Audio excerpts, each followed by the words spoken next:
నిజాం రజాకార్ల అరాచకాలను ఎదురొడ్డి పోరాడి తమ ప్రాణాలను త్యాగం చేసిన మహనీయులను స్మరించుకుంటూ సెప్టెంబర్ 17 జరగనున్న తెలంగాణ విమోచన దినోత్సవానికి ప్రజలంతా పెద్ద సంఖ్యలో తరలి రావాలని సరూర్ నగర్ కార్పొరేటర్ ఆకుల శ్రీవాణి అంజన్ పిలుపునిచ్చారు. సెప్టెంబర్ 17వ తేదీ ఉదయం 7 గంటలకు సికింద్రాబాద్లోని పరేడ్ గ్రౌండ్స్లో రాష్ట్ర కేంద్ర ప్రభుత్వాల ఆధ్వర్యంలో ఈ కార్యక్రమం జరగనుంది.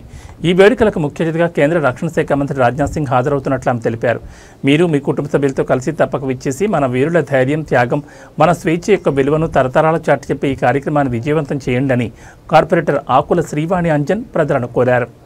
సెప్టెంబర్ 17 తెలంగాణ విమోచన దినోత్సవం. ఇది కేవలం జ్ఞాపకం కాదు, ఇది మన బాధ్యత, మన హక్కు. మనం అందరము కూడా దీన్ని అధికారికంగా జరుపుకోవాలి. రజాకార్ల నిజాం వాళ్ళు చేసిన క్రూర పాలనను ఎదుర్కొన్న తర్వాత మన వీరులు ఎంతో మంది వాళ్ళ రక్తాన్ని, వాళ్ళ మొత్తం వాళ్ళకున్న సర్వస్వాన్ని త్యాగం చేసి మనకి స్వాతంత్రాన్ని అప్పగించారు. ఈ స్వాతంత్రం కేవలం ఉచితంగా రాలేదు అని చెప్పి ప్రతి ఒక్కరికి తరతరాలకు మనం తెలియజేయాలి అని అంటే మనము మన తెలంగాణ విమోచన దినోత్సవాన్ని అధికారికంగా జరుపుకోవాలి.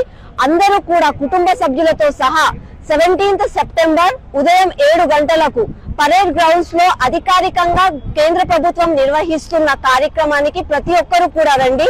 మన కేంద్ర మంత్రి వర్యులు, రక్షణ శాఖ మంత్రి వర్యులు రాజ్నాథ్ సింగ్ గారు విచ్చేస్తున్నారు. కావున మన తరతరాలకు మన చరిత్ర, వీరుల యొక్క ధైర్యాన్ని, త్యాగాన్ని తెలియజేద్దాం. జై తెలంగాణ, జై భారత్.